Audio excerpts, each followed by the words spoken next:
दोस्तों, आज की जो हमारी रियल हॉरर स्टोरी है वह मेरी एक दोस्त ने मुझे भेजी है, जिसकी उनकी मदर ने उनके साथ में शेयर करी थी ये स्टोरी। तो वाकई में स्टोरी तंत्र मंत्र विद्याओं के ऊपर आधारित है। कई लोग तंत्र मंत्र विद्याओं पे भरोसा नहीं करते, लेकिन पुराने समय पे इन विद्याओं का सहारा लेकर कुछ कुछ शक्तियां ऐसी प्राप्त की जाती थी, जिसके द्वारा लोग कई बार दूसरों को नुकसान पहुंचाने की कोशिश करते थे और कई बार अपनी इच्छाएं पूरी करने के लिए इन शक्तियों का प्रयोग किया जाता था। तो पुराने समय में लोग तंत्र मंत्र विद्याएं बहुत किया करते थे। उसी के ऊपर ये कहानी आधारित है।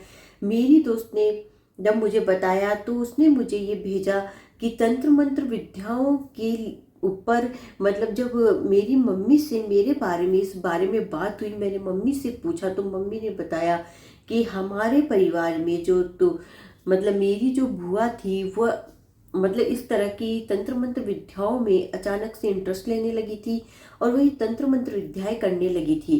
हुआ क्या था कि मेरी बुआ जो है शमशान में तंत्र मंत्र विद्या का प्रयोग करने चली गई थी और उसके बाद जो उसके साथ में घटना घटित हुई है वो वाकई में दिल दहला देने वाली थी।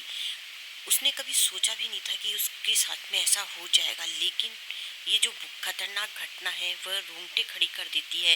आज भी मम्मी जब उसे याद करती है। बुआ जो थी अपने ससुराल को छोड़कर वहां आके रहने लगी थी। मतलब उसकी मम्मी ने बताया कि वह नानी के घर में, मतलब उसकी जो नानी थी उसके घर में गई हुई थी। उस समय वो भी वहीं पर थी। तो मतलब उस समय क्या है कि जब घटना घटी थी तो मतलब वहाँ पे जब उसकी बुआ थी तो वहाँ पे कोई एक जो तांत्रिक था, कोई मतलब एक साधु था, वो आया हुआ था। उससे वह बातचीत करके कुछ कुछ तंत्र मंत्र शक्तियों के बारे में जानकारी प्राप्त करती है और कुछ शक्तियाँ ऐसी सीख लेती है।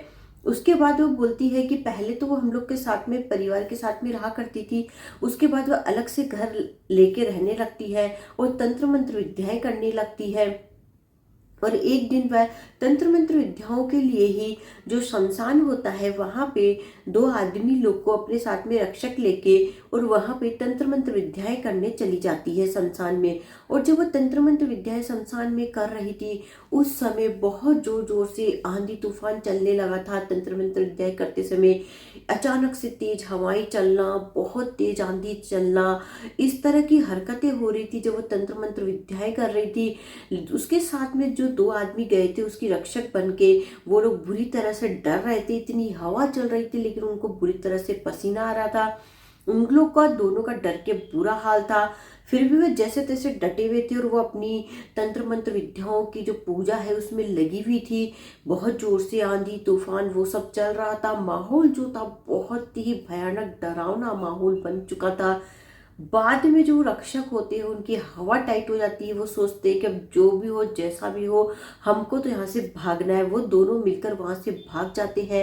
फिर उसकी जो बुआ होती है वो तंत्र मंत्र का जो पूजा पाठ जारी रखती है, लेकिन माहौल इतना भयानक बन गया था अंत में जाके तो वह भी डरने लगती है और वहां से आधी पूजा जो छोड़कर भागने की कोशिश करती है। तभी उसके साथ में कुछ बहुत ही बुरी घटना घटती है। और जो जिस शक्ति के लिए कर रही थी तो पता नहीं कोई आत्मा आई प्रकट हुई कि क्या हुआ वो सब नहीं पता चला था, क्योंकि बाद में जाके जब सुबह लोगों ने देखा तो वहां पे उसकी बॉडी मिली थी, मतलब उसकी लाश वहां पे मिली थी। तो हो सकता है उसके साथ में रात में कुछ तो भी गलत हुआ था उन तंत्र मंत्र विद्याओं के चक्कर में, क्योंकि तंत्र मंत्र विद्याएं कभी इंसान को बहुत ज्यादा नुकसान भी पहुंचा देती है। तंत्र मंत्र विद्याओं का कभी उल्टा असर भी हो जाता है। उस पूजा में यदि हमने थोड़ी मिस्टेक कर दी तो उसका खामियाजा भुगतना पड़ जाता है। वही उसकी बुआ के साथ हुआ। वो तंत्र मंत्र विद्या की जो शक्ति पाने के लिए किसी मकसद से गई थी, लेकिन वहीं पर वह डर गई और फिर आधा अधूरा सो छोड़कर आने की कोशिश कर रही होगी। उसके बाद में कुछ तो भी उसके साथ बुरा हुआ जिससे उनकी जान चली गई। तो मम्मी ने जब उसकी घटना बताई तो उसको भी बहुत आश्चर्य हुआ था कि पहले के लोग कैसी कैसी हरकतें क्या करते थे, शक्ति पाने के लिए तंत्र मंत्र विद्याएं वगैरह करते थे। तो इसीलिए उसने ये कहानी मुझे भेजी थी, तो मुझे इंटरेस्टिंग लगी। तो दोस्तों मैं